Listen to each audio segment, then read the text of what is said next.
Why wasn't Jed Mike sued along with Brad Garlinghouse and Chris Larson in the Ripple SEC case? This is a question I hear a lot on this channel, and it's a very interesting one. I want to talk about it in this video and show how the SEC's assumption that XRP is a security is completely false. I also want to talk about a very interesting new connection between Bill Henman and the Ethereum Foundation guys. I don't know how Bill Henman will ever be able to get over this. It's just one of those things. At the end of this video, I want to talk about cyber attacks, which are starting to pick up speed. This has been predicted for a while, but it looks like it's about to happen in a big way, so make sure to watch the whole thing.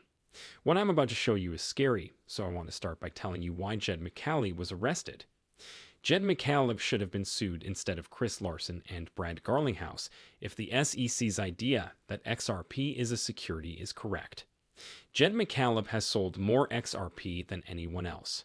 It doesn't make sense for the SEC to go after Brad Garlinghouse and Chris Larson, who hasn't sold nearly as much XRP as Jed McCaleb. Also, Jed McCaleb shouldn't have been let off the hook. Garlinghouse has sold over 100 million XRP in his career, while McCaleb has made about $10 billion. Jed McCaleb wasn't included, but that's the truth.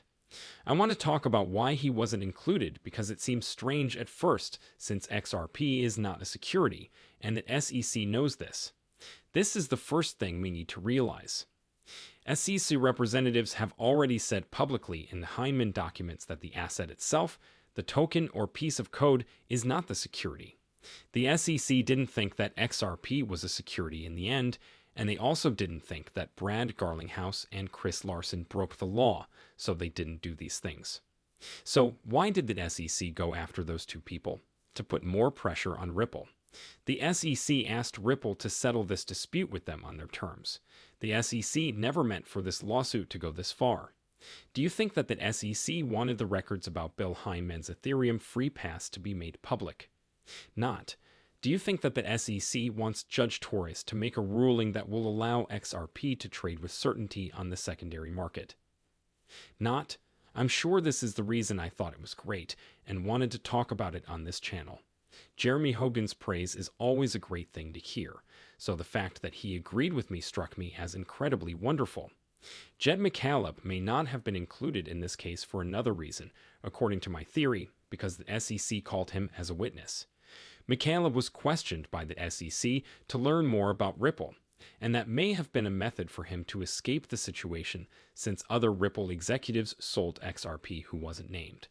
I honestly don't think Jed McCaleb was going to be listed in the case anyhow for the reason I stated in the introduction, but I just wanted to make it clear because I believe the SEC could have warned Jed that if he didn't come in and discuss what he did at Ripple, he would also be included in this case. Anyway, the XRP community has been discussing this for a long, so I thought it was fairly intriguing the fact that Jeremy Hogan supported my view that the SEC was merely attempting to coerce Brad and Chris into a settlement struck me as being fairly cool anyway. I want to go on now and talk about something that when I first saw it, I just couldn't believe it over the past few years. So many deplorable things about Bill Hyman have already come to light. Sincerely, I believed we had probably seen the majority of it. I believe the XRP community had already discovered everything there was to discover. Guys, leave it to Stephen Hubert to uncover one more huge surprise look at this because it can't possibly get any worse than this. Stephen Hubert informed us today that the Ethereum Foundation was a member of an organization named Plug and Play in 2014. Who else was a part of Plug and Play for more than 5 years? Bill Hyman wasn't one of them. Nate Hyman, his son, worked with Plug and Play, an Ethereum partner, for more than 5 years. This is shocking beyond belief. Look at this picture of Bill Hyman and his son, Nate. Nate went to a family event. If you still think that this is just another Nate Hyman, or that this is just a coincidence, we are finding out that the entire Hyman family is completely corrupt, and that they all used Ethereum to get a free pass for themselves. This is just one more link to show everyone that Bill Hyman didn't give Ethereum a pass by accident, and that he wasn't just using Ethereum as an example. This has been planned out from the beginning, and this corruption is pervasive. Most importantly, the XRP community was well informed from the start about what was going on over 3 years ago.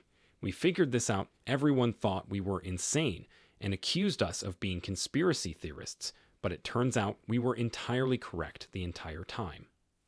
I'm not sure how things could get worse. Not even Bill Hyman is doing it anymore now that his son is involved. Everything is complicated anyway. I found this to be completely absurd for anyone who still believes this to be a conspiracy theory. In my opinion, is the breaking point, guys. There aren't too many coincidences like these that just build up to form a picture. Therefore, I think they're flat on their faces, and the clarity of this image is unsurpassed. Bill Tim attempted to shut the door on Ripple and work to support the premise of a free pass. That is undeniably true. To wrap up this video, I'd like to discuss cyber attacks, a topic I haven't covered at all that often on my channel, but there has been a long-running myth in the XRP community. Additionally, I am certain of the source of the narrative. Many very high-level individuals have been foretelling cyber attacks and speculating about when we would see one, but we haven't actually witnessed anything very significant. We actually witnessed the Russian cyber squad bring down a European investment bank just now, and I believe that things like this will really start to pick up. We already know that this particular organization has declared publicly that they intend to target further financial institutions. Additionally, they made it clear that they intended to take down SWIFT. What does this have to do with Ripple and XRP? Then, guys, the fact that this is ultimately due to the age of our financial systems. These hackers can break into this antiquated technology and destroy these legacy systems with such ease. The system has to be updated. Technology never stands the test of time. Additionally, our financial systems rails have been in operation since the 1980s. We urgently require an upgrade for its cybersecurity. Will also get better because of this improvement. What could that upgrade be now? On the other hand, Ripple and the most powerful banks in the world are getting closer and closer together every day. Just today, Ryan Zegon was added to the Federal Reserve's Faster Payment Task Force to give Ripple a better chance of working with big businesses. It's not a coincidence that every time the word Fed comes up, Ripple is nearby. And I don't think it's a coincidence that Ethereum's NAM, the way our financial system is set up now, makes it very vulnerable to these hacks. I don't know if these cyber attacks are planned or just happen by chance. These may be just higher powers trying to bring down the system, but I don't believe that. Once we see that, I think it will be the tipping point that forces us to adopt the new financial system.